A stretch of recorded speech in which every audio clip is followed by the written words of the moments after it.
ल एकचोटि स्क्रिनमा ध्यान दिनुस् त। यो हामीले लिनियर प्रोग्रामिङ प्रब्लम पढ्दै जाँदा नि ल्याङ्ग्वेज टाइप एलपीबी भनेको अलि विशेष गरी एक्जामिनेसनमा आउने नै गर्दछ है। अब यो ल्याङ्ग्वेज टाइप एलपीबी भन्ने बित्तिकै अलिकति विद्यार्थीले नाक खुम्च्याउने गर्ने क्रम त एकदमै पहिलेदेखि चलिआएकै परम्परा हो। तर पनि यदि हामीले ध्यान दिनुपर्ने कुराहरूलाई राम्रोसँग ख्याल गरेको छौँ भने यो ल्याङ्ग्वेज टाइप एलपीबी आए पनि मैले सक्छु है भन्ने कुरो आँट आइसक्छ। सजिलो खालको प्रश्न त सबैले भ्याउँछन्, अनि जो प्रश्न साँच्चै जेन्युनली गाह्रो हो त्यो सबैलाई गाह्रो लाग्छ। टिचरैलाई पनि पहिलोचोटि प्रश्न पढ्दाखेरि अलिकति एकचोटि थोरै दिमाग रिङ्गाउने खालको हुनसक्छ। तर इन्फर्मेसनलाई राम्रोसँग ग्राबिङ गरिदिने हो भने खासै गाह्रो हुँदैन। अनि मैले केही एकमुखी प्रश्नहरू भन्दै, कसैलाई दुईमुखी भन्दै, कसैलाई टेबल बनाउनु पर्छ, कसैलाई टेबल नबनाएर हिसाब बनाउनु पर्छ भनेर ती विविध खालका प्रश्नहरूलाई एउटा क्लासमा त तपाईँहरूलाई देखाइदिइहालेँ होइन त। तर हामीलाई ती प्रश्नहरूभन्दा बाहिरका केही अलिकति अप्ठ्यारा प्रश्नहरू जुन बनाउँदा छन् तिनलाई मैले एक्स्ट्रा क्वेसन्स भनेर दिएको थिएँ। अब एक्स्ट्रा क्वेसन भनेर तपाईँलाई मैले question number extra question 1, extra question 2, extra question 3, extra question 4 यो चारैवटा प्रश्न भनेको दमदार प्रश्न हुन्। अब यो चारवटा प्रश्नको सोर्स मैले खुलाइन मैले कहाँबाट लिएर आएको छु भनेर। यदि मैले सोर्स खुलाइदिएको थिएँ भने त्यो सोर्स पत्ता लगाएर तपाईँको सोल्युसन त्यहाँ भेटिहाल्नुहुन्थ्यो, तपाईँ त्यहाँ हेरिहाल्नुहुन्थ्यो। यो चारैवटा प्रश्नको सोल्युसन मैले मेरो बुकको इक्जाम्पलमा राखिदिएको छु।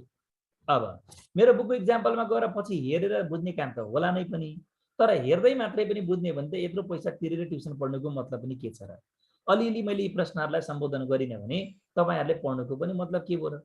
त्यसैले अलिकति क्लासमै चर्चा गरिदिनुपर्छ भनेर मैले यी प्रश्नहरूलाई सम्बोधन गर्न खोजेको छु आजको लागि।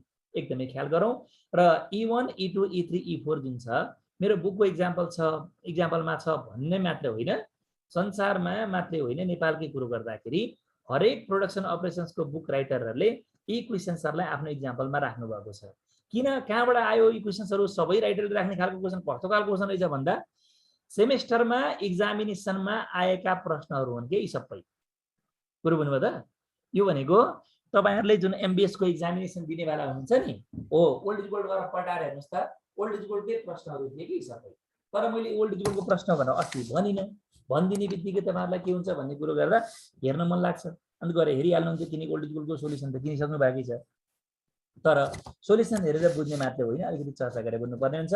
E1, E2, E3, E4 धेरै विद्यार्थीहरूले E1 मेरो मिल्यो, E2, E3, E4 मिलेन भन्नु भएको छ।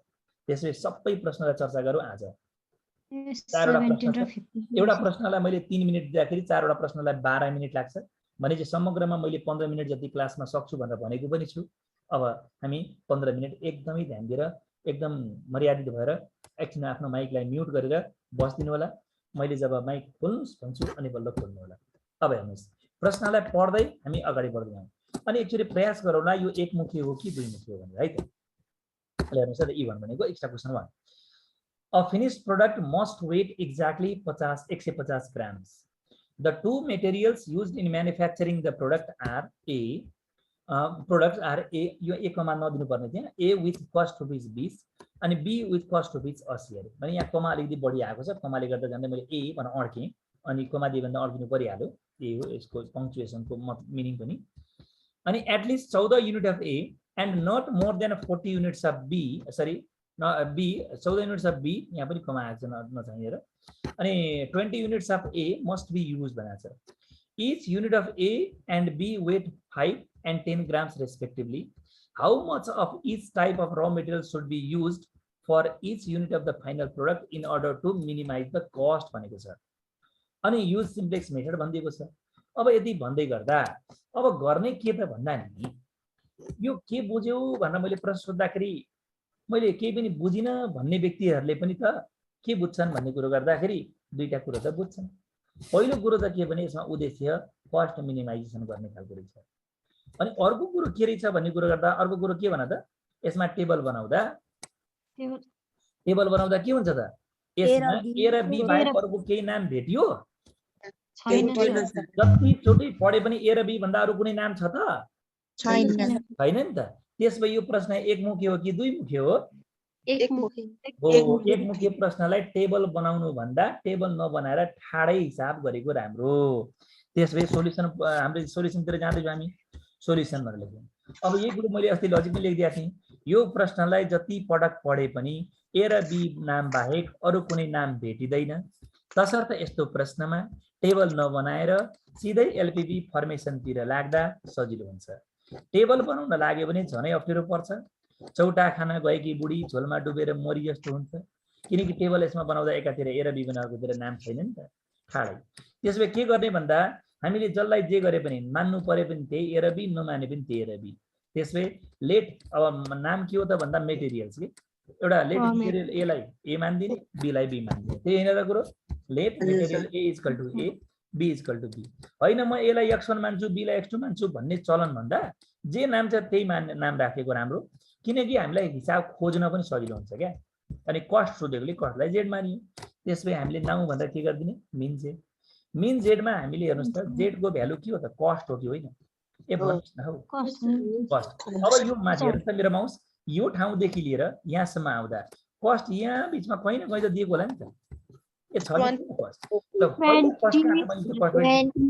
पहिला मैले भेटिसकेँ कस्ट, मैले जहाँ कस्ट भेटेँ नि त्यहाँ मैले हाइलाइट गरिदिइहालेँ। हेर्नुस् त कस्तो मजाले बोर्डमा अन्डरलाइन गरे जस्तो मैले गरेँ। हेर्नुस् त यहाँ ओ हेर्नुस् त के भनेको छ, यो ए कमा होइन, यो कमाले गर्दा अलिक मिनिङ बिगारेको।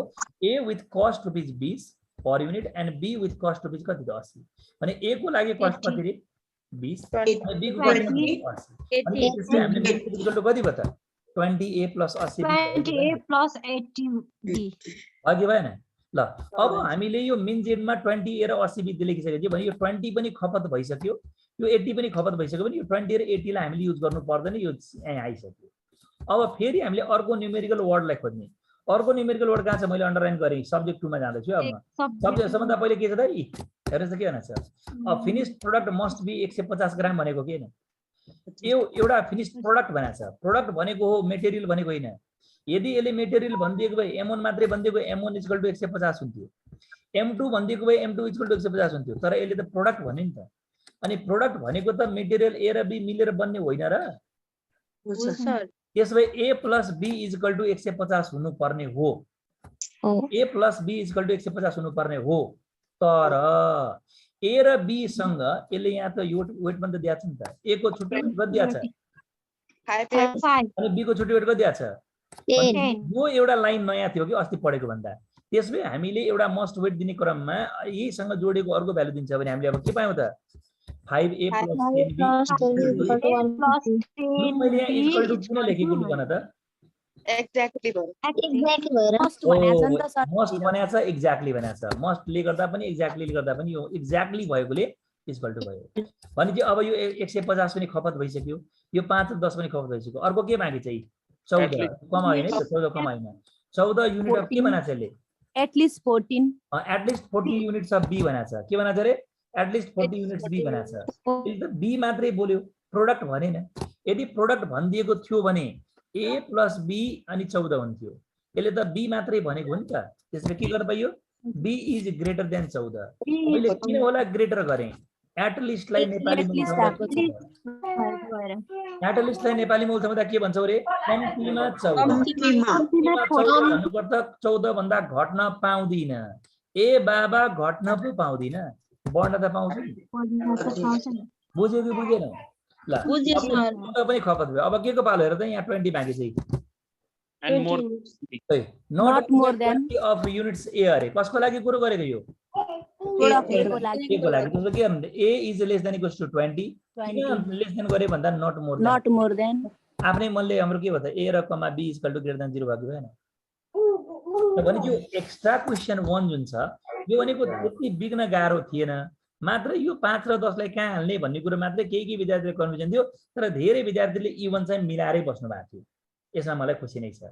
E2 E3 E4 मा अलिअलि अड्किनु भएको छ विद्यार्थीहरू, त्यो पनि कतिपय विद्यार्थीले आदि मिलाइसक्नु भएको छ। त्यो अर्को क्वेशनतिर गइहालौँ।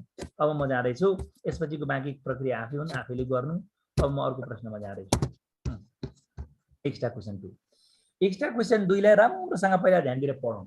चाहिनु पर्ने ठाउँलाई मैले अन्डरलाइन पनि गरिदिराखेको छु, किनकि हामीले सोल्युसनको लागि लिएर आएको प्रश्न हो। A manufacturing company deals with 2 types of products in a certain season. While producing these products, it is considers of various limitations, mainly availability of raw materials, demand of the products, and warehouse capacity. For products, two types raw materials are being used are. For products, two types raw materials are raw materials are used are. अनि प्रोडक्टहरुको लागि कतिवटा हाम्रो raw material use गर्छ, दुईटा प्रकारको raw materials use गर्छ अरे. Each unit of first products requires 3 units of first type of raw material and 2 units of second type of raw material अरे.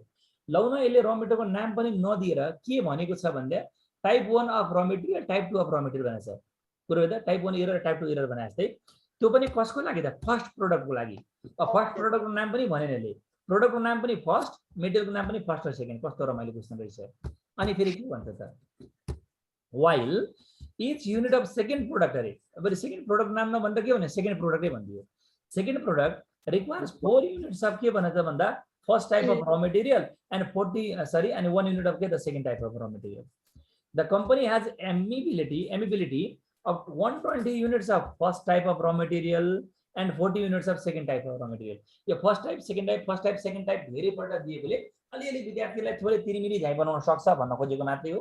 त जे भए पनि हामीलाई प्रोडक्टहरुको नाम दुईटा आयो, एउटा फर्स्ट टाइप अफ प्रोडक्ट अर्को सेकेन्ड टाइप प्रोडक्ट. अनि मेटेरियल्सहरु पनि दुईटा आयो, एकातिर फर्स्ट टाइप र मेटेरियल अर्कोतिर सेकेन्ड टाइप र मेटेरियल. भनेपछि यो दुईटा फर्स्ट टाइप र सेकेन्ड टाइप एकातिर अनि अर्कोतिर र मेटेरियलको पनि फर्स्ट टाइप र सेकेन्ड टाइप गरेर यसलाई टेबलमै लाने हो भने उतार्न सकिन्छ.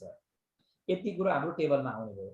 अनि अर्को लास्टमा के भन्नु, it has to manufacture the first products at least 10 units in order to meet the market demand अरे. पहिलो प्रोडक्ट अरे, पहिलो प्रोडक्ट चाहिँ कम से कम 10 एकै चाहिँ उत्पादन गर्नुपर्छ मार्केट डिमान्डलाई मिट गर्नको लागि. However, due to warehouse capacity and the market demand, the company has manufactured exactly 30 units in total अरे.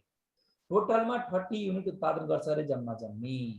अनि लास्ट लाइन के भन्छ, the marginal profit of the products have $6 and $5 respectively. As a consultant suggest the company with optimal product mix लाई हामीले देखाउने गरी काम गर भनेको छ. त जे भए पनि यो एक्जामिनेसनमा आएकै प्रश्न हो. 2016-17 कतिमा आएको थियो हेर्नु, आफैले पत्ता लगाउनु. तर एक्जाममा आएको प्रश्न भनेर गर्ने होइन, नयाँ प्रश्न भनेर गर्ने हो. सोल्युसनतिर गइयो, सोल्युसनतिर जाने बेलामा गिवन दैट भनेर एउटा टेबल बनाउन मिल्ने खालको प्रश्न हो. प्रोडक्टको टाइप फर्स्ट टाइप र सेकेन्ड टाइप अनि हाम्रो र मेटेरियलको टाइप पनि फर्स्ट टाइप र सेकेन्ड टाइप. हेर्नुस् त के भनेछ, यहाँ force each unit of first product 3 units of first raw material 2 units of second raw material. त पहिलो प्रोडक्टमा फर्स्ट र मेटेरियलको लागि 3 लगाए, सेकेन्ड राउन्डको 2 लगाए. while each unit of second type of raw materials 4 units of first type and 1 unit of अनि 1 unit of what the second type. भने चाहिँ second प्रोडक्टको लागि के हो त भन्दा 4 एकाइ मैले यहाँ गिभनै सारेको छ. अनि यदि पढ्दै गएपछि के भन्छ, the company has an ability 120 units of first type of raw materials 40 units of second type of raw materials. raw materials को सामनेमा फर्स्ट को raw material भनेको हाम्रो चाहिँ नि 120, सेकेन्ड टाइप को raw material भनेको त हाम्रो 40. एबिलिटी भनेको त अभाइलेबिलिटी भनेको हो क्या. त यो अभाइलेबल 120 र 120 र 40 छ. अनि सँगसँगै हामीलाई प्रॉफिटहरु लास्टमा दिएको छ. The marginal profit the product have product ई पहिलो प्रोडक्टको मार्जिनल प्रॉफिट भनेको 6 रुपैयाँ अनि अर्को 5 रुपैयाँ भनेको डलर. त यो भनेको टेबलमा हाल्न मिल्ने जति कुरालाई टेबलमा हाल्दी. अनि नीलो अक्षर र पर्पल अक्षर लेखेको कुरो चाहिँ टेबलमा हाल्न भन्दा बाहिरको कुरा हो. के भन्छ त, it has to manufacture the first product at least 10 units of raw material 10 units in order to meet the market demand. 10 units market demand. However, the 10 units market demand को लागि आएको छ. कसको लागि त भन्दा at least 10 कसको लागि त फर्स्ट प्रोडक्ट को लागि. त्यसमा के गरे त भन्दा एडिशनल इन्फर्मेसन मै लेख्छु नि, जे देखे त्यसलाई मैले अक्षर सहित मिलाइदिनु. at least 10 units of first product must be manufactured to meet the market demand. अर्को लाइन पनि छ के चाहिँ, however due to warehouse capacity the market demand of the company has manufactured exactly 30 units. The company manufactured exactly 30 units.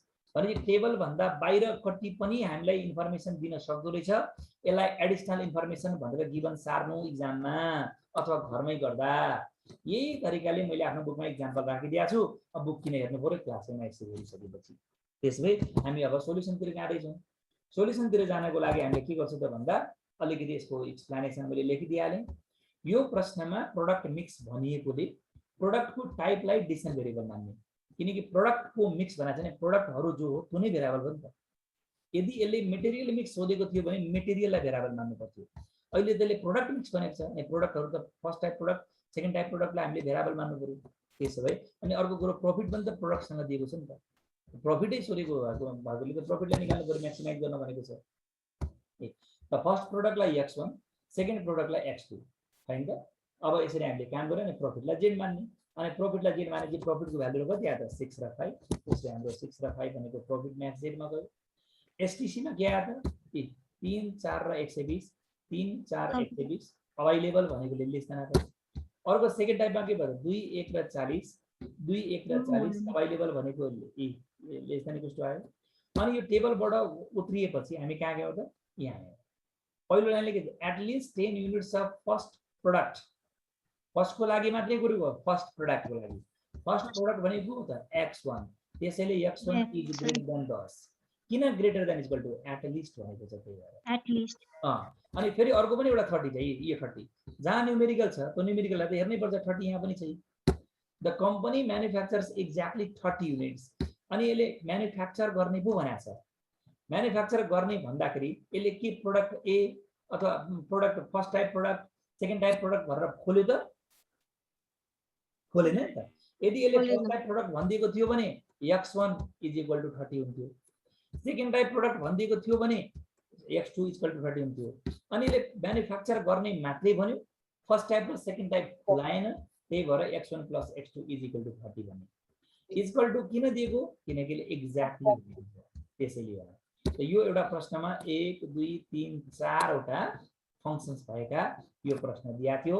एक्जामिनेसनमा पहिलो वर्षमा प्रश्न सोधिदा त्यो प्रश्नका त्यो वर्षका विद्यार्थीहरू पनि पिरिमिरी झैं भएर यो केस स्टडीको क्वेशन हो। यो प्रश्न धेरै यसो विद्यार्थीले बिगारेका थिए यो वर्षमा, किनकि हामीले सबै खालको यो नयाँ खालको प्रश्न त्यो वर्षमा आइदिएको थियो। त्यसरी कहिलेकाहीँ अब भाग्य खोटो हुन सक्छ कहिलेकाहीँ विद्यार्थीहरूको लागि।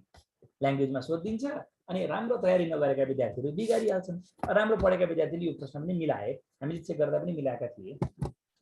ल E2 यो बाँकी प्रश्न आफै गर्नु। अब हामी कहाँ जान्छौँ, E3 मा जान्छौँ। यो E3 भनेको त्यति बिग्ने गाह्रो होइन, सजिलै छ, तर पनि अलिकति यसमा केही नयाँ कुरो चाहिँ छ, एउटा नयाँ कुरो चाहिँ छ, पढिहालौँ। धेरै समय नलगाउँ किनकि आज त मैले खाना पनि खाएको छैन, अब यो क्लास सकेपछि बल्ल खान्छु। के भनेको छ भने हेर्नुहोस् त, optimization of the resources is always a big concern in to a business, to any business. In this scenario, an operations analyst wants to use the concept of simplex method in the following problem. He finds that the vendor usually deals with the transaction of two products which has enough demand in market. Data product demand market enough. He purchases two products A and B at the rate of 50 and 80 per unit respectively. A र B लाई 50 र 80 को दरले किन्दो रहेछ, and sells them at the rate of 60 and 95 भनेको छ। भने एउटा भयो किन्ने रेट, अर्को भयो बेच्ने रेट, किन्ने र बेच्ने कुरो गर्यो। He allocates the budget of $1300 of this transaction rate. भने उसले किनबेच गर्ने क्रममा उसले जम्मा जम्मी कति बजेट बनाउँदो रहेछ त खर्च गर्नको लागि, $1300 को उसले खर्च गर्नको लागि छुट्याउँदो रहेछ। He has space only for 10 units for these products in total array. अनि यो प्रोडक्टहरुले खरिद बिक्री गर्ने क्रममा उसले जम्मा जम्मी 10 वटा मात्रै खरिद बिक्री गर्ने रहेछ प्रोडक्टलाई। अब प्रोडक्ट भनेपछि ए र बी दुईटै मिल्यो है, फेरि ए मात्रै भनेन बी मात्रै भनेन, ए र बी दुईटै भयो। अहिले पछि पनि चर्चा गरौँला। Identify the product mix that analyst suggests a vendor to deal with in order to maximize the profit. हामीलाई के अब्जेक्टिभ भइदियो भन्दा प्रॉफिटलाई म्याक्सिमाइज गर्ने भइदियो। Also determine which resources budget to or space has greater contribution to total objective value भनेको छ। अब सुन्नुस् है त, अब गर्ने के त भन्दा हामी यसमा यो प्रश्नलाई ख्याल गरौँ। लास्ट लाइन सोध्दै गर्दा अब्जेक्टिभ त प्रॉफिट म्याक्सिमाइजेसन वाला भयो, यसले त प्रॉफिटलाई म्याक्सिमाइज गर्न भनेको छ। अघिदेखि मैले यो माथिको अप्टिमाइजेसन देखि लिएर तलको अब्जेक्टिभ भ्यालु सम्म भने पहिलो सेन्टेन्स देखि लिएर लास्ट सेन्टेन्स सम्म पढ्यौं। मैले प्रफिट म्याक्सिमाइजेसन गर्ने भन्ने कुरो त क्वेसनको सोधाइबाट थाहा पाएँ, तपाईहरुले पनि थाहा पाउनुभयो। तर माथि डेटा गिभन दिने क्रममा कहीँ पनि प्रफिट भनेर दिएको रहेनछ, कुरो खत्तम भयो। हामीलाई क्वेसनले प्रफिट सोध्यो भने प्रफिट नै भेरिएबल भयो नि त, प्रफिट नै हाम्रो मेजर फ्याक्टर भयो नि त। तर प्रफिट सोधे पनि प्रफिट दिएन, ल न प्रफिट सोधेर प्रफिट दिएन भनेर पुरो समाएर रुने होइन नि त, निकाल्ने प्रफिट नदिएर के भयो त, प्रफिट निकाल्ने खालको टेम्प्लेट त दिएको छ नि त। यही खालको प्रश्न त हामीले अस्ति पनि चर्चा गरेका थियौँ क्लासमै, हैन र? त्यसले हामीलाई प्रफिट निकाल्नको लागि के दिएको छ त भन्दा यी 50 रुपैयाँ 80 रुपैयाँमा किन्दो रहेछ, 60 र 95 मा बेच्दो रहेछ। त्यसबाट सेलिङ प्राइसबाट कस्ट प्राइस घटेपछि त प्रफिट आयो नि त। त्यसले त्यो कुरोलाई हामीले आधार बनाएर यसको हिसाब सोल्युसन गर्नतिर लागौँ। खासै गाह्रो प्रश्न होइन, एउटा कुरो चाहिँ नयाँ छ, त्यो कुरोतिर म लागिहालौँ नि त, सोल्युसन तयार गर्ने है त। गिभन द्याट भएकोले सबभन्दा पहिला हामीले प्रफिट निकाल्नको लागि एउटा टेबल जस्तो बनाइदियौँ। प्रोडक्ट ए र प्रोडक्ट बी, कस्ट प्राइसहरू 50 र 80 माथि दिइराखेको छ। सेलिङ प्राइस त्यसपछि 60 र 95 दियो। प्रफिट निकाल्न खोजियो, किन प्रफिट निकालेको भन्दा लास्टमा प्रफिट सोधेको छ, सोधेको कुरो त पत्ता लगाउनु पर्ने भयो, त्यही भएर प्रफिट निकाल्न खोजियो। एसपी माइनस सीपी गरियो, 60 बाट यसो माथिको 50 घटाइयो 10 आयो डलर, 95 बाट माथिको 80 घटायो 15 आयो। अनि जसको बारेमा प्रफिट दिएको छ त्यो भनेको हाम्रो लागि भेरिएबल हो, त्यसो ए र बी हाम्रो लागि भेरिएबल भयो, हैन त? अनि यति मात्रै भरेर के भयो त, अब यो प्रफिट भन्दा बाहिरपट्टिको इन्फर्मेसनमा के भन्छ, उसले गरेको टोटल बजेट कति हो त, 1300। एडिसनमा गयौँ, टोटल बजेट कति रहेछ त, 1300 रहेछ। र जम्मा जम्मी उसले स्पेस कतिवटा प्रोडक्टको लागि काम गर्ने भनेको छ, 10 units. He has space 10 products भनेछ। भनेपछि हामीले प्रफिट टेबलबाट निकाल्यौँ, अनि प्रफिट भन्दा बाहिरको जुन डेटा छ जसलाई टेबलमा डाइरेक्टली छिराउन गाह्रो भइरहेको थियो त्यसलाई एडिसनल इन्फर्मेसन भनेर लेखिदिने बानी बसाल्नुहोस्, कुनै पनि प्रश्नले तपाईलाई अप्ठ्यारो पार्दैन। अब यिनै कुरोलाई तपाईले कसरी गर्ने भनेर आइस ब्रेकिङ भन्छ के, यसलाई क्रैकिङ गरेको भन्छ के। अब यति कुरो जानिसकेपछि त सजिलो भइगयो त। त्यसले अब गरौँ त्यसको हिसाब। अब म्याक्सिमम प्रफिट सोधेको छ, अब प्रफिट सोधेकोले प्रफिट दिएको छ ए र बी को लागि, त ए र बी भनेको भेरिएबल भयो हामीलाई। अब यही कुरोलाई हामी यहाँ लेखेको छ, here maximum profit is asked and profit is given for product A and B, so product A and B are the decision variable for this problem। किनभने जे सोधेको छ, सोधेको कुरोलाई रिलेटेड कुरालाई नै हामीले भेरिएबल भन्छौँ। सोधेको प्रफिट अनि यो 10 र 15 जुन प्रफिट आयो ए र बी को लागि भएकोले ए र बी हाम्रो लागि डिसिजन भेरिएबल भयो। त्यसो भए अब हामीले लेट प्रोडक्ट ए लाई ए मान्ने, प्रोडक्ट बी लाई बी मान्ने अनि जेड लाई मान्नु पर्यो प्रफिट। त्यसो भए म्याक्स जेड भनेर के हुने भयो त, 10 सँग ए 15 सँग बी भने 10a + 10b गरेर म्याक्स जेड आउने भयो। म्याक्स जेड निकाल्नु सजिलो। अब एसटीसी को बारेमा मैले देखाउनु भन्दा पहिले तपाईहरुलाई सोध्दैछु म, एसटीसी मा हामीले गर्ने के त, अब हामीले एसटीसी मा अरु न्यूमेरिकल अंकलाई जोड्ने। यो 1300 जुन छ नि, यो 1300 भनेको त बजेट हो नि त। बजेट भनेको त उले खर्च गर्ने बजेट होइन र, बजेट भनेको के हो त, तपाईले कति खर्च गर्ने वाला हुनुहुन्छ भनेर छुट्याएको प्लानिङ गर्ने रकमलाई बजेट भन्ने हो कि होइन? भने पछाडी यो जुन एउटा यो को हो, यो मान्छे एनालिस्ट, अपरेसन एनालिस्ट। यो अपरेसन एनालिस्टले 1300 को डलर को बजेट बनाएको छ। यो 1300 को डलर के गर्नको लागि, बजेट भनेको खर्च गर्नको लागि। खर्च गर्दा तपाईले किनेपछि खर्च हुनेछ कि बेचेपछि खर्च हुन्छ? किनेपछि। अनि तपाईले प्रोडक्ट ए लाई कतिमा किन्दै हुनुहुन्छ? $50। प्रोडक्ट बी लाई कतिमा किन्दै हुनुहुन्छ? 80 मा। भनेपछि तपाईले प्रोडक्ट ए लाई 50 र प्रोडक्ट बी लाई 80 को दरले किन्दै खर्च गर्दाखेरि तपाईको जम्मा टोटलमा कति खर्च गर्ने भनेको छ? 1300। हाम्रो एसटीसी मा के आउने भयो त भन्दै, म्याक्स जेड त टेनेर आइहाल्यो। सब्जेक्ट टुमा के आयो त, 50a + 80b is less than equal to 1300। भने यो 1300 सँग जोडिने अर्को 1300 त यो डलर वाला हो, अनि अर्को डलर वाला को हो भन्दा यो 60 र 95 पनि डलर हो, 50 र 80 पनि डलर हो। भनेपछि यो त सेलिङ प्राइसमा गरे त खर्च गर्ने त कुरा आएन, खर्च त हाम्रो किन्ने रकम आउँछ। त भने यो 1300 सँग जोडिने कुरा यही प्रफिट निकाल्नको लागि आउने कुरा पनि युज हुँदो रहेछ भनेर हाम्रो यो प्रश्न नयाँ थियो क्या। नभए कतिपय विद्यार्थीहरूले ठाडै a + b is less than equal to 1300 गरिदिनुहुन्छ, त्यहाँ चाहिँ मार्क्स पाउँछन्। किनकि हामीले गरेको खर्च त किन्ने मूल्यबाट खर्च हुने हो नि त। त्यसैले कस्ट प्राइसलाई यहाँ लगेर जोड्नु पर्दो रहेछ भन्ने कुरो देखाउनको लागि यो प्रश्न अलिक नयाँ थियो। तसर्थ यो प्रश्नलाई एक्स्ट्रा प्रश्नको रूपमा मैले राखेको। अनि त्यसपछि अर्को के भनिदिएको छ, he has space for 10 units only। Product भनेको छ, प्रोडक्ट भनेको चाहिँ ए र बी खुलाएन। यदि प्रोडक्ट ए भनिदिएको भए ए इज लेस देन 10 हुन्थ्यो, यदि बी भनेर खुलाइदिएको बी इज लेस देन 10 हुन्थ्यो। यसले प्रोडक्ट मात्रै भनिदियो, प्रोडक्ट भनेको ए र बी दुईटै भयो। अनि he has only space भनेको यति मात्रै छ भन्नुपर्दा यो भन्दा बढ्न पाइएन भन्न खोजेको। only भनेको के हो त, यति मात्र हो। अनि has भनेको छ, has भनेको के हो त, अभाइलेबल हो नि त। ए भाइ लेबल भाइ आयो नि त, भाइ आयो भने त लेस देन होइन र। यसरी हामीले कुरा आउँछ। र यो प्रश्न पनि हाम्रो लागि के थियो, थोरै नयाँ थियो। र यसरी थोरै नयाँ प्रश्नलाई हामीले सम्बोधन गर्यौँ। अनि यो तीनैवटा प्रश्न एक्जामिनेसनमा आएको प्रश्न हो। अब बाँकी प्रक्रिया सेम छ, आफैले गर्नु होला सिम्प्लेक्स टेबल बनाउने काम। सिम्प्लेक्स त्यसको सजिलो छ, किनभने सजिलो किन भयो भन्दा यसलाई हेर्दा स्ल्याक, अर्को हेर्दा पनि स्ल्याक, सापेक्षिक रूपमा स्ल्याक मात्रै भएका प्रश्नहरू अलिक सजिलो हुन्छन्। कुरो यति मात्रै हो, डम्मी छैन, सकिहाल्यो। अब लास्ट प्रश्न, यसलाई पनि अब 2-3 मिनटमा सकिदिइहालौँ। माथि छिराएर पुछेर किन अड्काउनु, मैले यसलाई आफै गर्नु होला भनेर सोच्न माथि छिराएर पुछेर नअड्काउँ। 5 मिनट हाम्रो यति पनि बाँकी छ हाम्रो जीवन समयमा। सर र क्वेसन पढौँ, तपाईँहरूलाई मैले पढ्ने प्रश्न मौका दिइनँ, आफै पढ्छु अनि बल्ल अगाडि बढ्छु। ल कताबाट सरको आवाज आइरहेको छ, एकछिन धैर्यता गरौँ।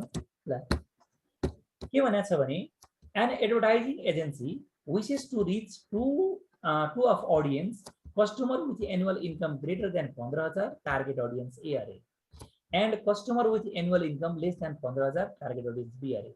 भने एउटा विज्ञापन गर्ने कम्पनीले, एजेन्सीले आफ्नो टार्गेट कस्टमर्सहरू ए क्याटेगोरी र बी क्याटेगोरी भनेर छुट्याएको रहेछ। जसले 15,000 भन्दा ग्रेटर आम्दानी गर्यो उसलाई क्याटेगोरी ए मा राखेको छ। 15,000 भन्दा कम आम्दानी गर्ने ऑडियन्सहरूलाई क्याटेगोरी बी मा राखेको रहेछ। अध्ययन गर्ने क्रममा रिसर्च हो, जे पनि गर्न पाइयो नि त हैन। अनि the total advertising budget is 200,000 अरे, 200,000 अरे। जम्मा जम्मी विज्ञापन गर्नको लागि जम्मा कति हजार खर्च गर्छ अरे, 200,000 खर्च गर्छ, 2 लाख भन्दा खोजेकोले। अनि one program of the TV advertise cost 50,000 and one program of the radio advertise cost 20,000 अरे।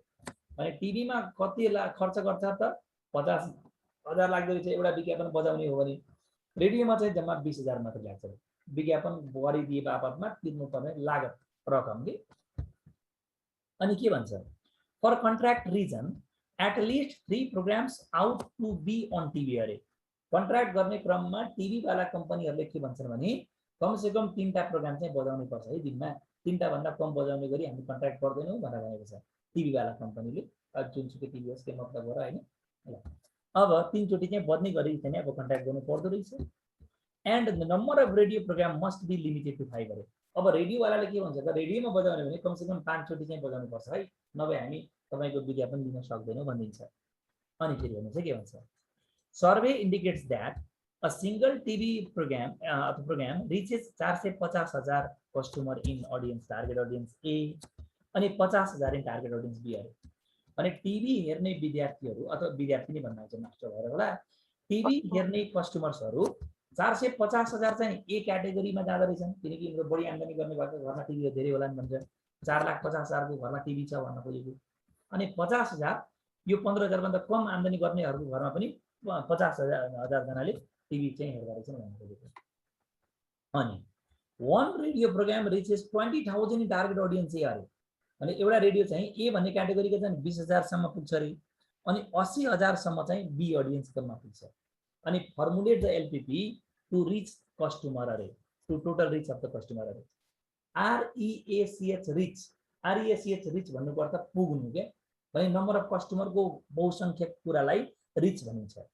भनेपछि नम्बर अफ कस्टमर अर्थात् नम्बर अफ ऑडियंस को मैक्सिमाइजेसन गर्न खोजेको यसले। मैक्सिमाइज गर्न भनेको छ यसले, तर के मैक्सिमाइज गर्न भनेको, रिचमेन्ट। रिचमेन्ट भनेको पुर्याउने के हाम्रो विज्ञापन सबभन्दा बढी कहाँसम्म पुग्छ भन्न खोजेको। अर्थात् यसले कस्टमरको ऑडियन्सको संख्या सोधेको, त कस्टमरको ऑडियन्सको संख्यालाई हामीले अब्जेक्टिभमा लाने भयौं। अब यो प्रश्न पनि नयाँ खालको प्रश्न हो। अब यो प्रश्नलाई मैले टेबल बनाउने हो भने टेबलमा सबै कुरो अड्दैन, सबै कुरो टेबलमा नअड्ने भयो। सबै कुरो टेबलमा नअड्ने, अनि मैले अस्ति पनि भनेको थिएँ कुनै टेबल बनाउने हो कि नबनाउने हो कि भन्ने कुरो जब दिमागमा कन्फ्युजन क्रिएट हुन्छ त्यो बेलामा बुलेट वाइज टेम्प्लेट बनाएर सारिदिने कि टेबल बनाऊ कि नबनाऊ भन्ने कुरो जब तिम्रो मनमा दुविधा उत्पन्न हुन्छ त्यो बेलामा जहाँ जहाँ न्युमेरिकल डेटा छ न्युमेरिकल डेटालाई थप हामीले के गरिदिने त भन्दा हामीले गिभन सारिदिने बुलेट बनाएर पोइन्ट बनाएर कसरी भन्दा यसरी ल म सोल्युसनतिर लागेँ धेरै समय खर्च गरिनँ अस्ति पनि क्लासमा एकचोटि चर्चा गरेकै प्रश्नहरू त्यसै यो प्रश्नमा मैले लजिक पनि लेखिदिएको छु तपाईहरुलाई सजिलो होस् भनेर यो प्रश्नमा टेबल बनाउने कि नबनाउने भन्ने कुरा क्लियर नहुँदा न्युमेरिकल भ्यालु भएको सेन्टेन्सलाई टेम्प्लेटमा गिभन सारेर एलपीबी फर्मुलेसन गर्दा अथवा फर्मुलेसन गर्दा सजिलो हुन्छ भन्ने खोजेको त टेबल बनाउने कि नबनाउने के कुराहरु टेबलमा पनि जान सक्छ के कुरो टेबलमा नजाँदा एडिशनल इन्फर्मेसन भनेर जसरी गिभन सार्थ्यौं त्यसरी बुलेट सार्दिउँ ल सबभन्दा पहिले के गर्यो 15000 भन्दा टार्गेट कम आम्दानी गर्नेलाई अडियन्स ए 15000 भन्दा कम गर्नेलाई अडियन्स बी यही कुरो मैले भेटेको कुरो मैले लेख्दिएँ जे भेटे त्यसलाई मैले बुलेट बनाएर लेख्ने अर्को सेन्टेन्स पढौँ के भन्छ त टोटल एडभर्टाइजिङ बजेट कति छ 200 टोटल एडभर्टाइजिङ बजेट 200 अर्को सेन्टेन्स पढौँ one program of the TV advertising cost कति 50000 टीवी को कस्ट कति हो 50000 रेडियो कस्ट कति हो यहाँ 20000 जे भेट्यो मैले ड्याम लेख्दिएँ सक्यो अनि कन्ट्र्याक्ट रिजनको गर्दा कम से कम 3 वटा प्रोग्राम टिभीमा बज्छ at least 3 programmes on the TV अनि फेरि के भन्छ अनि and number of radio as limited to 5 जे लेखे जे भेट्यो त्यही लेखे number of radio programme must be limited to 5 each मैले केही आफ्नो भाषा मिलाएको होइन यहाँ जे भेटे त्यही लेखेँ यसलाई बुलेट बनाएर सारेँ ताकि मलाई पछि जीवन सारा सजिलो होस् भनेर अनि फेरि के भन्छ survey indicated at the TV programs 450,000 audience एले हेर्छ 50,000 बीले हेर्छ अनि यो अब यसलाई चाहिँ मैले द नम्बर अफ कस्टमर्सहरु यसरी देखाइदिएँ मैले टिभी हेर्ने अडियन्स एले 4,50,000 ले हेर्छ अनि रेडियो चाहिँ 20,000 ले हेर्छ 1000 मा भनेको चाहिँ माथि 1000 लेखिदिएँ मैले अनि बी चाहिँ हेर्नको लागि 80,000 चाहिँ 50,000 चाहिँ एले अनि 80,000 चाहिँ बीले हेर्छ जम्मा जम्मी हामीसँग अडियन्सहरु 500 टिभी को अडियन्सहरु रहेछन् 500,000 अनि रेडियोको अडियन्स भनेको 100,000 त हामीले यहाँ जे भेट्यौं नि यसलाई टेबल बनाएर यसरी यहाँ देखाइदिउँ सिद्धियो अब यसलाई चक्रको घेरेँ मैले अब यसको लागि म के गरे त maximum reach equal to what अर्थात maximum number of customer equal to what कस्टमरको संख्या सोधेकोले कस्टमरको संख्या यो 50,000 टिभी सँग जोडियो 500,000 टिभी सँग जोडियो 100,000 रेडियो सँग जोडियो यसको त टिभी लाई x मानौं रेडियोलाई y मानौं अथवा a र b मानौं अथवा t र r माने पनि जे गर्दा पनि हुन्छ यसलाई मैले घेरेँ त्यसो गरे लेट टिभी लाई a माने अनि रेडियोलाई b माने नम्बर अफ कस्टमरलाई z माने नम्बर अफ कस्टमर टिभी को जम्मा कति भयो 500 रेडियो कति भयो 100 त्यसले हाम्रो के भयो म्याक्स z मा 500 a प्लस 100 b आयो सब्जेक्ट 2 मा हामीले अब के गर्छ भन्दा रुपीज वालाले यो लाइनमा लाग्यो हेर्नुस् त यो 200,000 जुन छ यो बजेटको कुरो गर्यो अनि टिभी को एडभर्टाइजिङ कस्ट भनेको 50,000 रेडियो को एडभर्टाइजिङ कस्ट कति हो 20,000 अनि यहाँ पनि एडभर्टाइजिङ यो एडभर्टाइजिङ भन्ने सेन्टेन्स यहाँ एडभर्टाइजिङ भन्ने सेन्टेन्स यहाँ एडभर्टाइजिङ भन्ने सेन्टेन्स यो 200 पनि रुपीजमा यो 50 पनि रुपीजमा यो 20 पनि रुपीजमा अनि टिभी को जम्मा रुपीज जम्मा 50 रेडियो को जम्मा 20 त्यसैले 50 टिभी मा भएकोले 50 ए रेडियोमा 20 भएकोले 20 बी अनि म्याक्सिमम बजेट हो टोटल बजेट हो अनि बजेट भन्दा बढ्न पाइदैन त्यही भएर लेस देन इक्वल टु 200 किनकि अवेलेबल हो हैन बजेट ह्याज भनेको छ त रुपीज वाला यहाँ हामीले अस्ति भनेको थियौं केजी वाला एउटा लाइनमा आउँछ त्यसपछि 250 र 20 युज भइसक्यो अब अर्को line पढौं at least 3 programs out to be on TV यसले टिभी मात्रै भनेको छ टिभी भनेको त ए हो त्यसले a is greater than 3 at least भनेकोले ग्रेटर देन आयो अनि फेरि अर्को लाइन पढौं अनि the number of radio programme must be limited to 5 भरे रेडियो भनेको त बी हो बी मा चाहिँ लिमिटेड भनेको छ लिमिटेड भनेको यो भन्दा बढ्न पाइदैन घट्न त पाइन्छ त्यसैले बी लेख्ने के त 5 भनेको छ अनि भए जतिको सबै न्युमेरिकल अंक भेटियो त्यसैले लास्टमा एन्ड गर्दा ए र बी कमा ग्रेटर देन इक्वल टु 0 यति भइसकेपछि अब यसो पढ्दा भाषागत यसमा कन्फ्युजन गराउने कुरा धेरै थिए तर यसरी गिभन सारेपछि हामीलाई गिभन सार्न सजिलो भइदिन्छ अनि प्रश्नलाई मिलाउन पनि सजिलो हुन्छ त यसलाई एकचोटी घरमा गएर फेरि आत्मसात गर्दै मैले जसरी गिभन सारेँ तपाईहरुले पनि त्यसरी गिभन सारेर एकचोटी प्रयास गर्नुस् तपाईले सजिलो भइहाल्छ। यति कुरालाई तपाईले प्रयास गरेपछि सायद के गर्ने कसो गर्ने भन्ने रफ आइडिया आउँछ। देन आफ्टर कन्फिडेन्स बिस्तारै आउँछ। किनभने मैले बारम्बार के भन्छु एउटै कुरो भन्दा नलेज जहिले पनि क्युमुलेटिभ हुन्छ।